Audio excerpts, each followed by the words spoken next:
What's going on, everybody? This is James Grandmaster Facts Voice, and this is another episode of the Facts Project. Today, special guest for the second time, Braxton Cosby of Starchild Comics. We're here to talk about Broken. Thank you for being here, brother. Oh, man, great. Thanks for having me again. I appreciate coming back. We kicked it and we had a good time the first time. So definitely had to run it back again, Absolutely. And I appreciate you reaching out to me.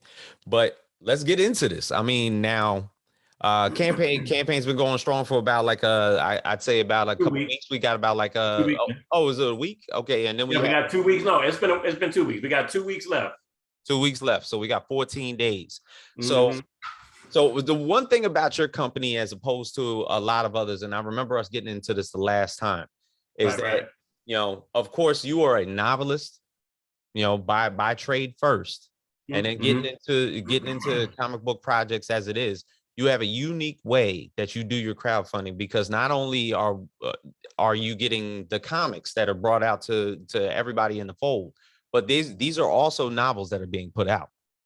Right. Yeah, so we consider ourselves a hybrid publisher. We have a hybrid publishing model, in that we started off with Cosby Media Productions. That was established in 2011. Since then, we've published over 30 authors with 60 different novels and audiobook, ebook, and paperback formats. People want to check us out, they can go to cosbymediaproductions.com. So then last year, like I explained to you before, we've been cultivating this whole entire connected universe of superheroes since 2011. 6 authors, 17 novels now we're up to. And last year we were like, man, what do we do next? We got to keep bringing it. We got to, pick this up. We got to get people involved. What do we do? So we all fell back to what we consider our childhood loves, which was comics. That's when we first fell in love with superheroes. So we were like, let's do comics. So we did the crowdfunding. We got all 4 comics funded at the same time. I knew the whole idea was crazy. Everybody came up to us like, man, you actually did 4 first issue comics. It was nuts and it was ballistic. We had a 60-day window, which was nice. So we did it for 60 days. We got it funded. And a lot of great things came out of it. We've been moving books in volumes now. When we go to conventions, the comics become the new talking and selling point. I got the comics sitting up there with my 3 books, Cape 1 book, Cape 2, Overdrive, and Infinity 7, which is still part of the Cape series. And I tell all my authors that everybody who's in that, who was in Infinity 7, we have Keyshawn Dodge with his Menzuo character, and we had Kaio Champion with his Majesties of Canaan, and my characters from the Cape. That was our first official crossover since we've been writing all of these. Right. If people go to the website, it's the CMPDSU, the Cosby Media Productions Dedicated Superhero Universe. And this was our first true crossover. When we consider it our phase 3, where the first crossover happened. So we did all that. And now when people come to the table and I show them the comic and they understand the vision, they buy the whole series. They buy books 1, 2, 3, and the comic, because that's how we push it, So with that hybrid model, Cosby Media Productions, the parent company, Starchild Comics, the comic imprint, we are a hybrid publisher. I told somebody the other day, I said, listen, after the success of what I've been having with pushing the Cape Hellfire and the first 3 books of the Cape series, and now we're already working on the outline for Infinity 7 2, I will never write another novel without a companion comic again. I mean, because for one, it's really kind of reinvigorated my love for writing, because to do comics is another animal. To write a comic script is so different from, I've written 4 screenplays, I've written 17 novels myself. And then when I picked up doing the comics, I just finished my 3rd comic script, because Broken is number 2, Hellfire was number 1, and I just finished Steel Rain's companion comic, Steel Rain Pre-Flight, which is just nuts, So, and that was the biggest comic. The first 2 are around like 24 pages. This one came out to be 27 because I couldn't cram all the action into just 24. I got to 24, I was like, I still got a story to tell, Right. So Steel Rain is just going to be bananas when it comes out. But yeah, we're a different kind of animal, because we are true novelists who also enjoy comics and write comic scripts too. Now, for basically all the writers and the artists that that you pretty much have in your stable, when you basically are introducing them to the fact that, okay, we're not only going to do this the way we've been doing it, which is basically creating novels, but now that we're going to the comic route, has it been an easily adaptable trade for them to basically just jump into comics the same way that you have? I think what we did is we kind of huddled up and we got resources, different comic resources about how to do this. I mean, we didn't want to jump into it and just write something and just hope it was good. We wanted it to be solid. So I used about 3 different references on comic writing, read those books, swallowed them up, and I gave the access to those books and notes to the authors so that they can put their stuff together.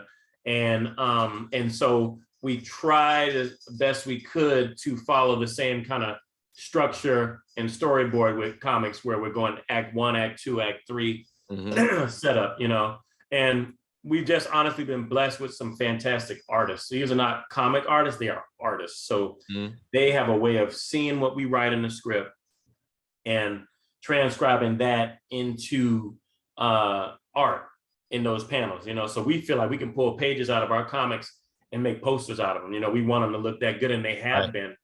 And a lot of people have really been complimentary, like saying, man, your stuff does not look indie. And that's the biggest compliment you can pay us, because we've really been intentional about trying to make sure that this stuff looks amazing. And I've been really, really happy with the outcome. Good. Now let's get into this latest project that you basically been pushing out. Let's get into Broken. Now, like I said, 2 weeks into Kickstarter, we're talking about from what you've described, and I would like for you to basically let the people know exactly what you mean by this. It's the first time I've seen it, and the thing is, I actually like the fact, because fantasy has so many subgenres, and you describe this as a dystopian fantasy. Yeah. So dystopian. So we would break it down, like there's a difference between science fiction and fantasy. Science fiction is normally rooted in a world that is in the future. Yes. Bottom line, that's run by science. Fantasy is anything otherworldly, pretty much. And a lot of the time, the the window is either present or a little bit of past. So dystopian is post-apocalyptic. It's something has happened where society has been flipped upside down.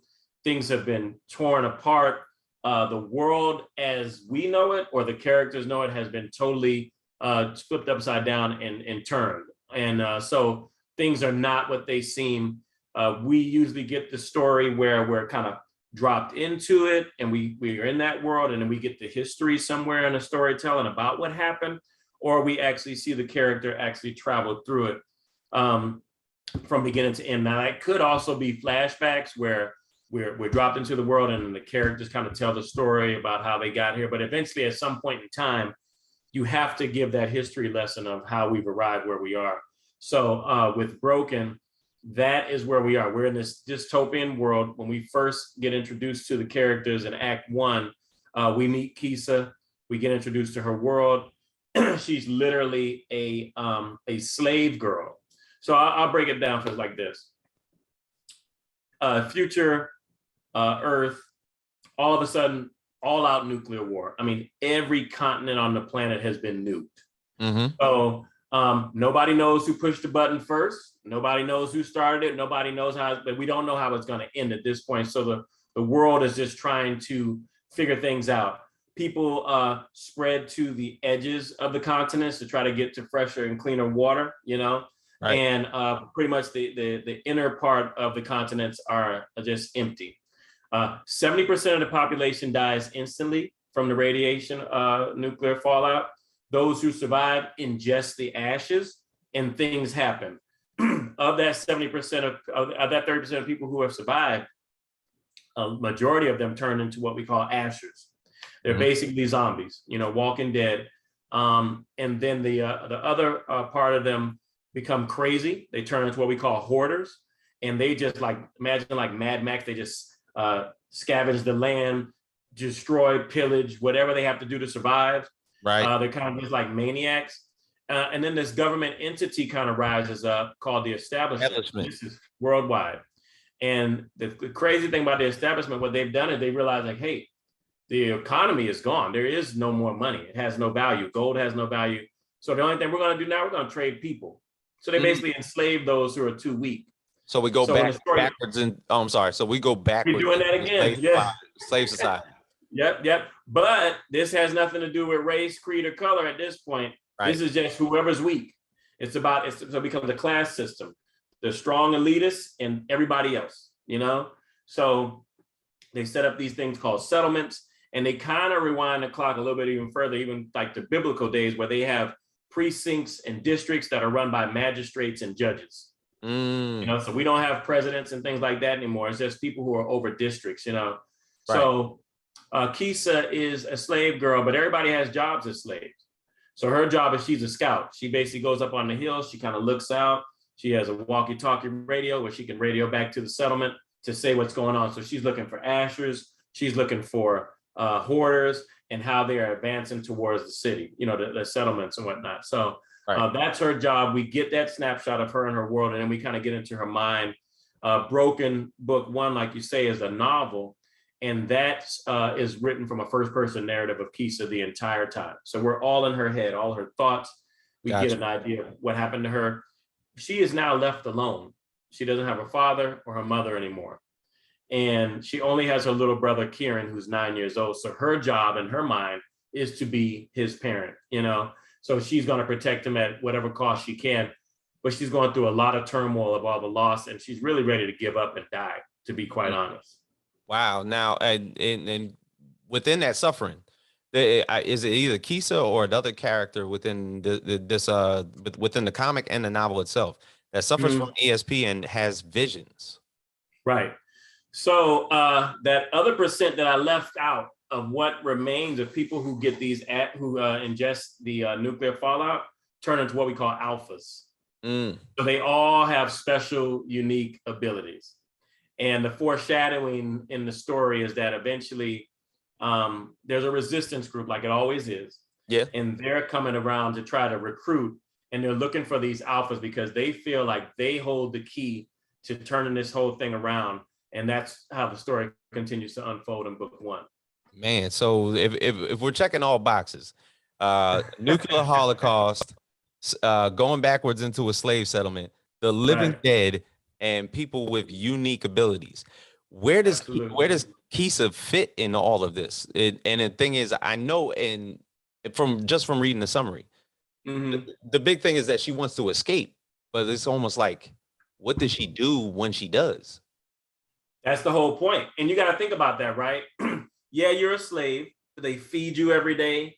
They put you in these slave pods, and they group you by age. So you're not like a 16-year-old girl with some 35-year-old man in your pod. You know, they go up to age 19, and then her brother's in the younger ages. So like I said, everybody has a job to do. So everybody's working on the settlements. And so, yeah, you may escape, but where are you going to go? You know, you're going to run into some hoarders. You're going to run into some ashers. The land is not fertile anymore. So you can't just go and pick up fruits or vegetation. You've got to figure out how to pick up the pieces and start all over. So you're at a crossroads, especially if you're a teenager. You know, you're almost like, I'm stuck, you know, and that's what Keesa's dealing with. Now I'm guessing the establishment is more of a, I guess, a governmental system as far as the judges and the magistrates go. Yep. As far as the slave settlements themselves, do they operate those settlements? Yeah, they run them. These are their settlements. So there's about like I said, they do them in districts and precincts, kind of a higher realm, so you get more. So they kind of divided it up in the southeast, northeast, and west and stuff like that. So all these little areas are run by the magistrates, and the goal is to become a judge one day, where you really get more of a precinct as well under you, rather than just districts. Now, as far as like Keesa's personality in such of the fact that basically, okay, we're operating around hoarders, the living dead, in some form or fashion, is she an alpha herself? And then if so, how does she basically devise a way within her unique power scale, if she does have one, to basically maneuver this whole story? Well, and that's the whole point of the book. You got to read this thing. It gets really, really crazy. So you want to know, like, is she an alpha? Is she just feeling some things? What's going on? And all this is brought about with the first person narration through the first book, and what is the goal? If you get out, then the goal is to survive, but what's that look like? Right. And they've heard these whispers of a resistance. It's not, it hasn't been confirmed yet. So you go out there in the world and you're hoping to run into them, but how do you even contact them? What do you do? So all these questions are at hand, but things boil over when her and her friends just decide, like, you know what, I'd rather take my chances. This is it. So there's always that inciting incident in the story that moves things forward, that forces the character on the path. Yeah. And that character has to come to the point where you have that debate of, am I going to do it? And if you do it, then what are you, how's that going to look? And that's that piece that is in the story that makes Keesa either decide to go or to stay. Yeah, I feel like a lot of this story is kind of like stepping into the unknown. So basically, you have Keesa, who's basically within all of these barriers. She has no idea what the outside world is. I mean, pretty much she's only 16. Like, how long has she been in captivity? Right. So like her brother may have been born in captivity, may even been a baby when he was in captivity. Right. So she may have been a child. They've lost both their parents. So in the fact of her taking her chances, it's more so kind of like just get out there and see exactly what we can do when we get out there, and who can help us when we do. And the thing is, like, if they're gonna take their chances, I can see a lot of this story going left because of 70% of the country, I'm sorry, of the world being completely zapped out of existence. Decimated. Yeah. Absolutely. So it's almost like that whole Walking Dead scenario. Regardless of how far you go, there's factions out there that are pretty much against you the entire time. Right. So the thing is, you have to figure out for yourself, do you want to align with these people, or do you take your chances to just, go on your own way? And I think so that's the real question of the story. I think that's what made Walking Dead great. Like, I was talking to some other folks about this too. I think that the magic of Walking Dead was that people go and they look at it and they think it's all about the zombies, but it's not. It's really about the characters, right? Yeah. It's about the experiences that they have and the choices that they're making. And you almost start to get a little bit of a feeling that people are a bigger threat than the zombies themselves. Of course. And so that's consistent and broken as well. We're always focusing. A lot of the book one, with the novel being over 300 pages, there's a lot of origin story. There's a lot of foundation that's laid. And a lot of it is really kind of delving into this elitist society. Let's pick apart the establishment. Let's try to understand how they operate, why they operate.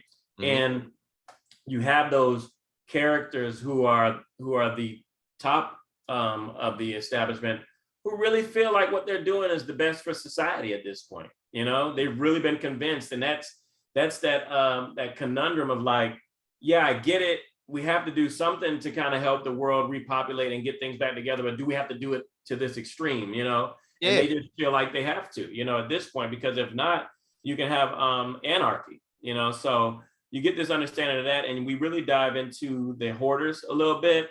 And like, I like what happened with The Walking Dead. A lot of times the zombies were in the background, like, what was going on to the characters. And don't forget the zombies are here too. So they just pop up every now and then. And that's how it is in here. So we really kind of play around with it. But when we go into the comic, you got 24 pages, facts. And I had to make sure we had some zombie action going in there to reward people for loving zombies, Of course, because even in you telling this tale, the year is 2035. So I'm guessing that the technology is a little bit more vast and a lot greater than what it was, even though most of the world pretty much got zapped out of control. So there's got to be some sort of advanced technology brought into this world. Right. Well, it was, and then it was wiped out. This stuff just all kind of reset. So now you're just back to, basic weapons. There, I can't give you too much of that, but there are people who still have been able to salvage, because again, you got scientists out there, you got technicians who are a part of all of that. And of course, now it's almost like the video game Fallout. You know, it's futuristic, but once everything hit the fan, they had these shelters and people came out, and then they just had to live without all that extra resource that they had. So they had to kind of scrap together whatever they could to survive. So it's that same kind of playing field that Keesa and the rest of the characters are now operating in. So like as far as like the supporting cast, like who does Keesa, I guess, who does she figure herself to align with in this first book? Right. Well, so I said like she's part of a slave pod. Yep. So obviously there's teenagers in there. Those become her friends and almost become like a surrogate family to her. She's got a couple of characters. There's Eris, a female friend of hers. There's another character that comes in later on named Dobbs, who's a transfer in from another settlement. And then she's got this boy who she's really kind of feeling, but she doesn't really know if they're going to get together, but she knows that he loves her. And so we got this little bit of a love triangle kind of developing with this new boy Dobbs coming in too. So we've got that. And with most young adult stories, you have that kind of a dichotomy going on. So we're consistent with having that as well. And then on top of that, we even have some people in the hierarchy of the establishment who are kind of have a little fondness for Keesa, male and female. So now we're like, whoa, you know, we got this powder cake building of all this emotion. I really, you know, my big focus with the comic with Broken was kind of setting the table of all these elements. And this is a very emotional story. It's very strong. You're in the head of Keesa. You know all the loss that she's had. She's still got all the love that she's trying to salvage out of all of this. And then on top of all of that, now you've got the hoarders, you've got the zombies, you've got the establishment. And so when I went to write the script for the comic book, I really wanted to keep that emotion. So you'll see a lot of the panels are these close-up shots on these characters and their facial expressions. It was so important when I was working with the artist named Ram, who did my work for me. Say, hey man, when we get in here, I want to see the blood sweat eyes and things like that. I want to see that emotion. I want to see the teeth. I want to see the feeling, because I know how deep that novel was. When we go into book 2, which is the comic, I got to see that too. And he nailed it. He really did. So as far as like the chatter amongst I guess the children within the settlement as to the world outside those walls, with Dobbs being like a transfer in, or better yet, anybody else who may be the one to gossip. Right. What does that world look like outside those walls as far as imagination to those children? Yeah, well, that's the thing, you know, like I say, Keesa's got the job of the scout. So her job is like just about a mile outside of the settlement. She's up on a high mountain ridge, up on a tree with a seer scope, just kind of surveying the land. So she knows when she looks to her left and to her right, there's nothing but dead ground. They even call the areas now the Deadlands, you know, because there's nothing there. There's no animals straying and coming through there. They've all been wiped out, at least from what they see. So if you see something, it's every now and then you might see some wayward puppy that came out of nowhere, but it's probably sick as heck, you know, drinking water, you know, they don't know. So there's these elements of this world that has pretty much has passed away, you know. So so to the imagination of all the other teens in the slave pod, it's just like, hey, we got to figure this out. You know, we don't even know what we're getting into. So that is that debate that they have when they finally start saying, hey, our time clock is moving, we got to get going. And now it's the decision of, well, if we do, then what's going to happen? What's better out there than what we have here? So we do have those moments where it gets really intense in trying to make the decision of moving forward or stand where you are. Is there anybody within the camp itself, within the settlement, that is, I guess, conformed themselves to the fury of basically what's going on and is pretty much turned into almost like an Uncle Tom in a sense, and does not want anybody to? Do you see that?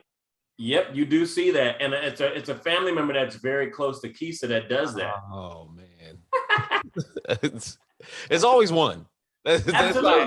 Absolutely. I mean, you know, and again, in the way it's written, you start to think like, dang, well, like what would I do?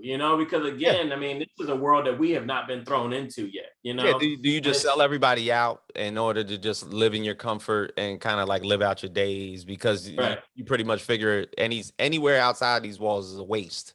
Mm-hmm. So, and again, you hit it the most. It's man against the unknown. I mean, they never saw this coming in their regular lives. You know what I mean? Yeah. And for a time stamp for you, it's been about 3 years where Keesa was on the run. She wasn't a slave for 3 years. She's been on the run, moving from place to place in Georgia, and eventually they get caught. She starts off in one camp, and then she ends up getting in a settlement for about the last year or so. So that's where we are now. And like I said, her brother is there with her. So how does the establishment come to power when you have a nuclear holocaust that basically wipes out an entire world, and yet you have to basically try to find some type of order to go back into a slave settlement, to basically figure out a way of currency? If you realize that that's going to be people, like, where do these people that maybe they've had power in the past, but the thing is, how do those people start to align to where they can make, I guess, a business out of it by trading people? Yeah. So imagine this. I mean, we know how this usually goes, right? Mm-hmm. If there's a nuclear attack on the United States, yeah, where are all the government officials going? Underground. Are they going to take us with them? Nope. And after the dust settles, they got a plan. Yeah, they're gonna be right back. Probably not a part of. Oh, of course. So that answers your questions. You know what I'm saying? So that's the thing. What is the establishment? It is most likely just government officials who have picked up the pieces and they say, "Hey, here's Plan B." They're always one step ahead of all of us civilians.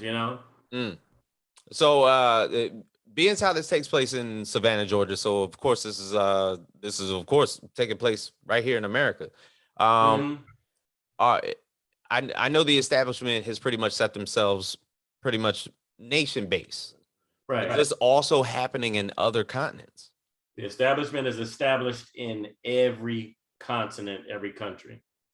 This is going on, so we're hearing echoes of what's going on in other countries. We have no idea. So again, the question is, if this is all happening in all the other countries, how do we get here? Yeah. Got to read the book. Yeah, man. So you described this book as the book one of the Young Hellions series. Mm-hmm. Why did you describe it as such? So when you open the novel up, you get this first prologue from Keesa, and it's really what you get from her is her at like age 25.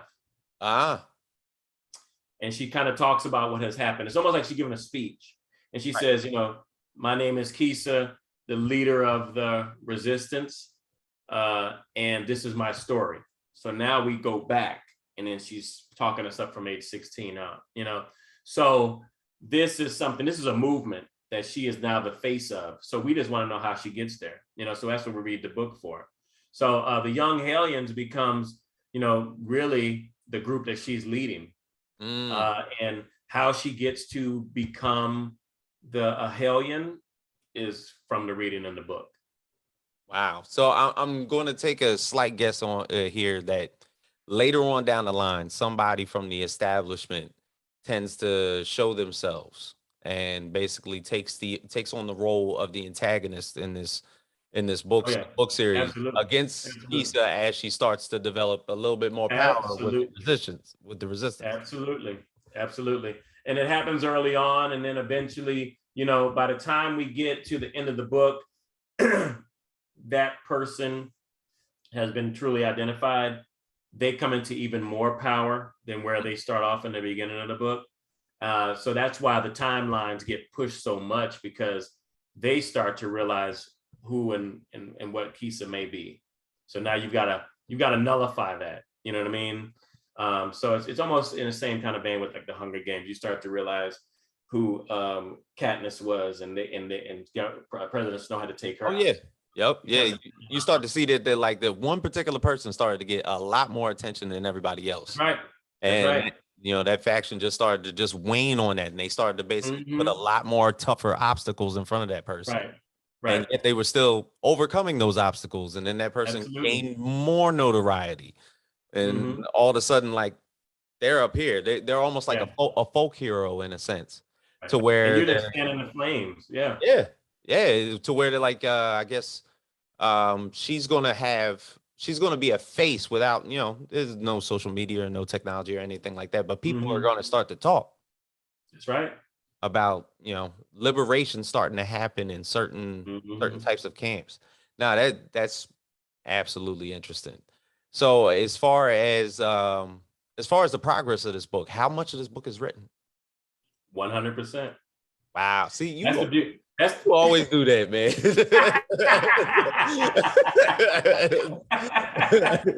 that, that's the beauty of this Kickstarter, man, is that, you know, if people go and give to this Kickstarter, when it's done and we get it funded, we go to print and you can get these books. You're gonna get the comic. The comic is 100% done. Mhm. I sent you some pages just so you kind of get a glimpse of it without the lettering in it, because the lettering's done. I wanted to just kind of Yeah. let you see the art. And so the novel's done, completely edited, ready to go to print, and so are the comics. So as soon as all that printing process is done, these things go out as rewards. That's brilliant, brother. Now, Thank you. how has con season been looking for you? Because I've seen you, Man, a couple pictures. You've been out at cons this year. yes, it's been sweet. It really has. Like I told you, this whole vision of being this hybrid publisher with the comic starts the conversation. People come by the table. I say, hey, you like comic books? Yeah, you know, I haven't read a comic book. I say, yeah, but that's probably where you want to start. You want to start reading these now, you know? Right. And then I tell them about the story and what they're linked to. And it's like, boom, you know, so now imagine conventions next year. My whole table is going to be full of the Cape Hellfire, books 1, 2, and 3, a novel, Mm-hmm. Broken, book 1 novel, comic, and I'll have Steel Rain, Pre-Flight, the comic, and the Flight of the Starship Concorde, the book. So when people come by and say, hey, what you like? You like science fiction? You like zombies? Or you like superheroes? I got all of it, you know? So Right. it is, I have doubled revenue of conventions since I started this vision. So I know that it is what people really want. Of course, of course. Now, have you been able to like step outside of Georgia a little bit? I have not done that. I've gone to Alabama. We did Okay. Alabama. We did South Carolina. Some great conventions there. Tennessee, and my goal is to eventually land either in New York or San Diego Comic-Con. I have eyed another convention in Kentucky, which is Okay. actually pretty big, and even Florida. People have been kind of saying, "Man, you got to go down there. You got to go down there. It's gonna be Yeah. great." So MegaCon, man. yeah, MegaCon, yeah. MegaCon So in I've been Orlando. I've been eyeing them, you know. So I think next year, with all of what we have, I do think it's time to kind of head out into those areas. Now, I remember basically from the last time that we talked, when you basically brought up the fact that you were going to put 4 different stories out, and Mm-hmm. the fact that you actually did it. Not I have yet to see any indie publishers that are going to put out 4 different Right, stories right, within one calendar year, and yet right. and I know you have a lot of writers that are basically on board, just basically like pushing out Mm-hmm. content as much as possible. Right. Is it hard to put checks and balances on that? Because you got to have editors on staff, bro. Yo, for No, real. I I gotta be honest. I am the one who's the middleman. You know, Right. you got the comic script in. I look at it. My wife and I do the editing, clean it up. We get it to the artist. We assign the artist because I think we have a really talented group, man, and they all have different styles, right? Yeah. So and it just kind of came together magically. We were blessed. As soon as we opened up Starchild Comics and put that out on social media, people were DMing us, hey, I'd like to do some commissions. I got that. So let me see what you got. And they would send me their styles. If it didn't work, I say, you know, probably not anything we're looking for right now, but we'll call you. The ones that did, I was like, man, I gotta use this guy, man, because this really kind of fits the vibe of whatever, you know. So Yeah. that's how I ended up connecting with, like I say, Bruno Abdias did the Cape, Okay. and he's done some work with Marvel and DC in the past. So that comic book was like off the chain, and he's out of Brazil. I ended up working with Ram, and he is in Brazil as well. and he did Broken. So those are the drawings you have there. I ran into a fabulous colorist, and his name is Caballero. He did the coloring for Broken, so his colors are so dynamic. And now I have Daniel Max, who's doing the sketches for Still Rain. And if I showed you this stuff, man, trust me, you would flip out. It is insane. And I saw his style when he sent me his portfolio. He did science fiction, so I was like, I got a science fiction author. You know, I mean, an artist. You have to partner the right artist with what they do. You don't try to stretch people out beyond what they're used to. But like Daniel's eye with the science fiction has been just cold-blooded, and I'm gonna have Caballero do the coloring for that one as well. So I'm excited, man. Like you say, to this point, we dropped 4 first issue superhero comics in April. Yep. Broken will be out in August. We already have the artist who worked on Menzuo and Metatron is also doing the sketches for another one of our authors with the Majesties of Canaan series, Kyle Champion, his book series, who crossed over into Infinity 7. That artist is actually working on Majesties of Canaan right now. They've already started with storyboard and initial sketches. So by the time this year is up, by December, we would have released 7 first issue comics. Right. I know the fact I know that you like to work fast. You know what I'm saying? Right. But the thing is, you're efficient.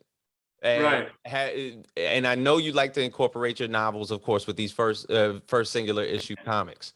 Have you ever thought about incorporating just volume trades, like maybe like the first 3 issues in a volume trade of your comic with your novel? Have you ever thought about that?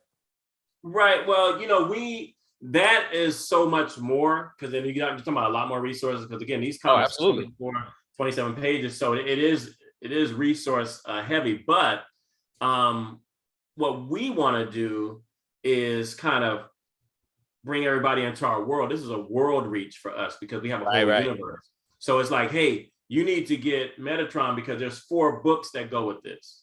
So we got, as far as we're concerned, we're in volume. We already got volume. You are.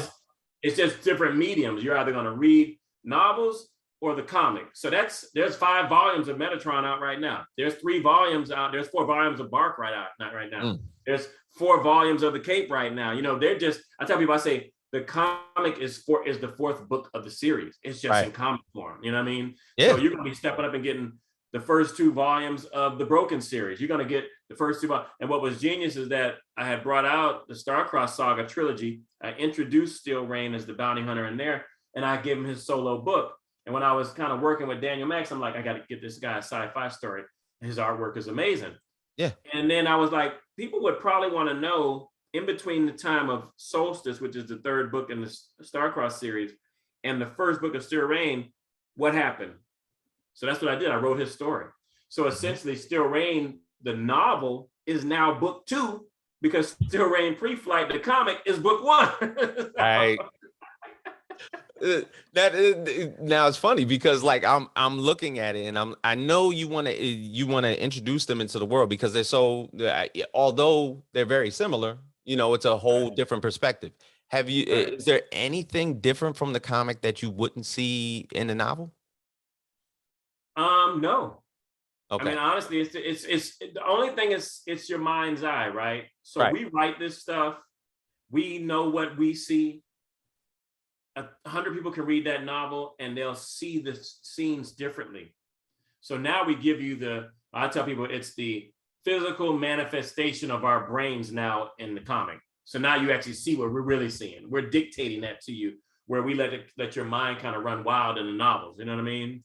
So now we're showing you that world. And now it's about show, not tell. So I tell the authors who write the scripts for the comic, hey, make sure they see your world.